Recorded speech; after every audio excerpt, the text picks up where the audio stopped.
of the famous collector, Steve Sansweet. So, how are you doing today? I'm doing just great. You just took a tour of Rancho Obi Wan. What did you think? It's a big collection of Star Wars items, from Japanese things to things that kids will be scared of. Scared? Like what? No, we better not tell anybody. We don't want to ruin the surprise. Yep, especially a lot of cool things that you would never expect in a museum. Yeah, this is more than a museum in a way because it's an interactive experience, and that's why I take 3 hours or so to lead people through it and tell them all the stories behind both the stuff that's here and the making of the movies, and that's my fun.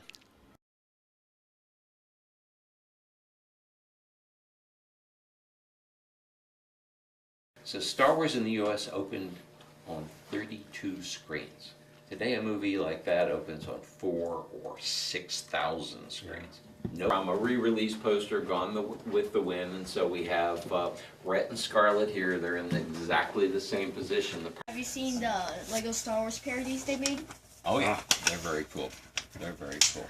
Millennium Falcon was a Toys R Us display, and they did a sweepstakes for a charity to win that.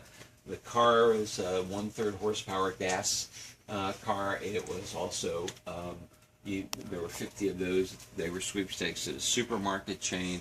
This was something that kids put together at Walmart. These are great pieces from Sideshow. That's one of my favorites.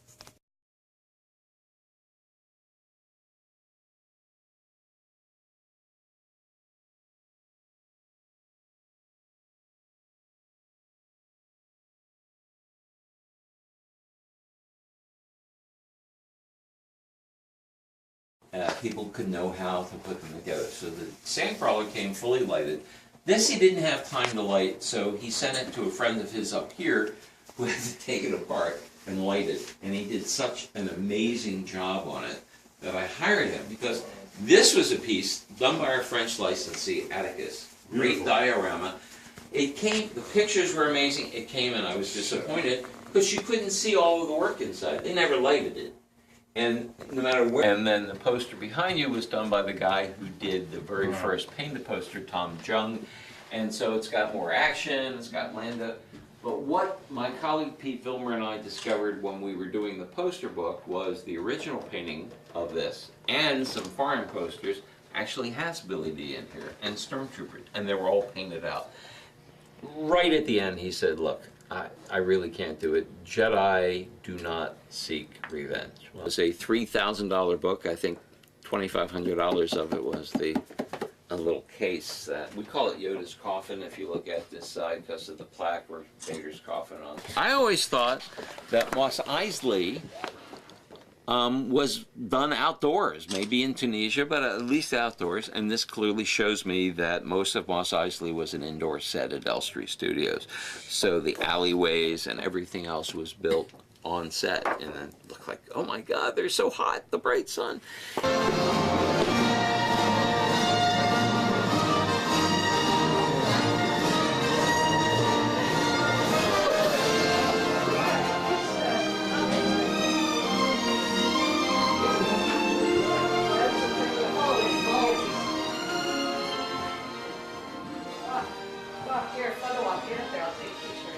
We've recruited band members to help us get people sort of jazzed up. And so, guys, are you ready? Let's see. Let's see if we can't get them to play a little music here for us.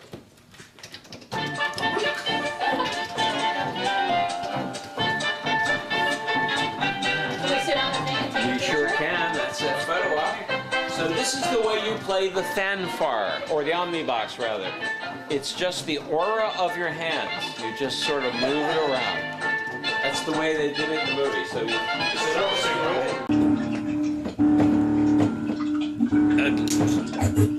I wouldn't want to be dragged under by that. Oh, go.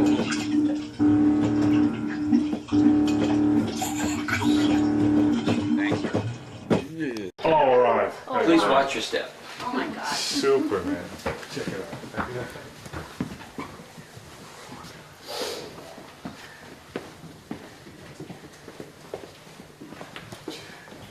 So let me point out a couple of things here.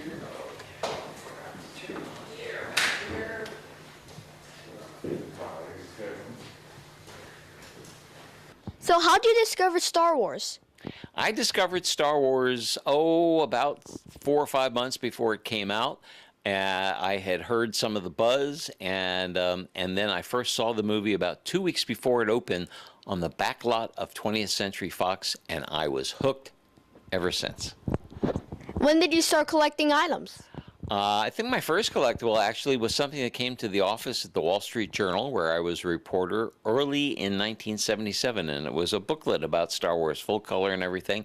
And I kept it because I was, at that time, collecting science fiction toys, Japanese robots and rockets and stuff like that. Star Wars became part of that collection, and then it just took over. That sounds fantastic. What was your most prized possession out of all of the many hundreds of things you have? If you asked your mother which of her sons was her favorite, what do you think she'd say? Neither. Okay, well, I guess one of the things that appeals to me emotionally is a banner that Ralph McQuarrie, who was the concept artist behind Star Wars and really created the entire look of Star Wars, did for San Diego Comic-Con and Worldcon a year before Star Wars came out, appealing directly to the fans, telling the fans about Star Wars, and that piece is very, very important to me. It does sound very important. What do you think is the biggest item you have? You mean size-wise, or I've got a big Darth Vader, that's for sure, and we've got a 10-foot high section of a Death Star wall, and from a recent TV commercial. There are lots of big-sized pieces here. Interesting. And how many items do you think you have now? Well, in the collection itself, in the database, which we started about 7.5 years ago, we have 91,000 items listed. But based on that, and based on how much is still to do, we think we have about 300,000 items or so. Wow. So imagine you have maybe 40 toys. He has 300,000 toys of his type. What made you decide to open Rancho Obi Wan? Well, I was getting ready to retire full-time from Lucasfilm, although I'm still a consultant, and I wanted a way to be able to share my collection with a lot more people. I used to have friends over and fellow members of the 501st, but we figured the only way to really be able to do it was to turn this into a nonprofit to help us with the costs of utilities and security and things like that, and then to organize regular tours, have memberships, and that's what in fact has happened. And this is our second year of operation, and we're getting lots of great publicity, and all kinds of exciting things are happening. And you were on My Family Recipe Rocks. How's that for you? I sure was. Well, it was delicious. Ann did all the work in cooking the food. Joey Fatone I've known, and he's a big Star Wars fan. He and his brother, actually. And it was a full day of filming, and it was a great show. It was on Disney XD, and now it's going to be on the Live Well network 8 or 10 times, and it goes into repeats, so it gives a chance for a lot of people to see it. What do you think was the hardest part about opening up this place? Well, there's a certain degree of trust that you have to have of people. I mean, a lot of the stuff is on display. It's not behind glass or anything like that. But I have found Star Wars fans to just be great from all over the world. And we have people from all over the world. Today on your tour, we had a family from the Netherlands. We get people from Scandinavia, from Japan, from all over Europe and Asia. It's that melting pot, and Star Wars fans are phenomenal. So you mentioned that you work at Lucasfilms. What do you do at that company? I worked full-time for 15 years in marketing. I was head of strategic management, and managed to pick a lot of the images and make decisions on what our rollout strategy would be for the movies, and also then was head of fan relations, and so had direct dealings with fans all over the world, and I was sort of their contact with Lucasfilm from the outside. What was going on at Rancho Obi Wan while you were working? Well, it was my private collection, and we changed it a lot when we decided to go ahead and turn it into a nonprofit. We expanded it, we completely remodeled it, and made it more into sort of like a story that we could tell as we went along, and much more of an assortment of different kinds of things as you go through the museum. And this used to be where your museum is now a very big chicken coop. Tell us a bit about that. Yeah, this whole area, Petaluma, California, was the largest egg producing area in the United States up through World War II. And it's because they invented the incubator here, and that let chickens get off the eggs and lay new ones every day, and the eggs could hatch. And so this particular property and the barns here housed about 20,000 egg-laying hens up through the early 1970s. And then it was turned into a sort of a manufacturing facility, and then it was empty, and all I saw was the space when we came up here in 1998. Interesting. And what got you into collecting items? I've been a collector all my life. I think I was born with a collecting gene. You got to watch out if you have one of those, you know. I collected baseball cards. I collected matchbook covers. I collected what they called swizzle sticks. It's the kind of stuff that you stir alcoholic beverages with. My dad sold alcohol for a living, and so he would pick these up from all the bars and places like that. You name it, I collected it. And so then there was a period where, you know, back in the day, it wasn't cool for kids once they got into their teens to play with toys or collect. There wasn't any collecting kind of thing. And so I was out of it for a while, and then as an adult came back in. And what got you to watch the Stars films? What got you to think that, because it didn't make a lot of interest, and people were like, it's going to be another one of those. What that was different about this sci-fi film?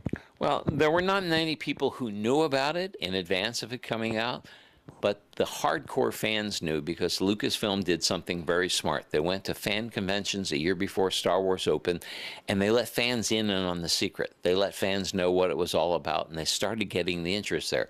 So Star Wars only opened in 32 theaters in May of 1977, but there were long lines, and the media thought, well, why are all these long lines? How do people find out about it? It was because Lucasfilm was run by a bunch of fans itself, and so they knew exactly where to go and who to appeal to.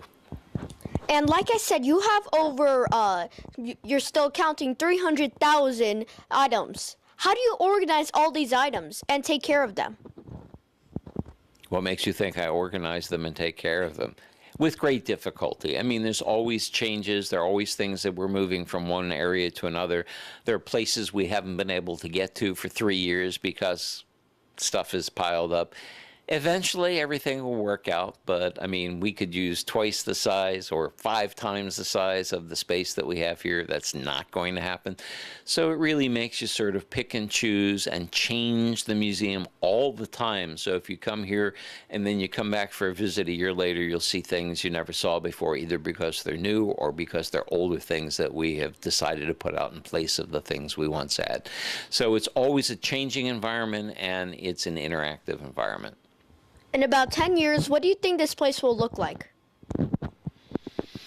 I think it'll look much the same as it does now. I mean, one of the big questions, of course, is there are going to be 5 more Star Wars movies coming up starting in 2015, and I don't see much space around here, do you? So we have to make some hard decisions pretty soon. I'm pretty much done. Do you have any questions for me? What makes you interested in Star Wars? I was never a fan, and then people were like, you should watch Star Wars, you would like it, you should watch Star Wars, you would like it. I was like, fine, I'll watch one film and not enjoy it. Well, I watched the first film and I fall in love. Yeah, and it's pretty easy to do. There's something about Star Wars that I think catches us when we're kids and when we're adults, but it's the kid inside of us that reacts to Star Wars. It's fun, there are funny lines, the characters are cool. They get into these awful situations that somehow get resolved, and the good guys win in some of the movies. Hopefully, most of them. Most of them, yeah. Hopefully. I'm very excited about seeing waiting for the episode 7, and I am sure you are too. I sure am. And this time, since I'm not working for Lucasfilm, I'll be going into it fresh and not knowing anything behind the scenes. In the prequels, I knew everything. I mean, I had read the scripts, I had seen all the film frames, so, it's a little different still seeing it on the big screen, but this time I'll go in and will enjoy it as an outsider. Well, I have a few presents for you, and these are goodie bags about my nonprofit organization, Kids Resource. Okay. And I brought 2 bags, one for you and one for Ann. Well, great. Thank you very much. So what do we have in here? So we have a cap that looks very much like yours. So what is Kids Resource? Kids Resource is a nonprofit organization that is directed to the younger ages to deal with all today's problems through visual education. So how can our fans get in touch with you and donate and book a tour with you?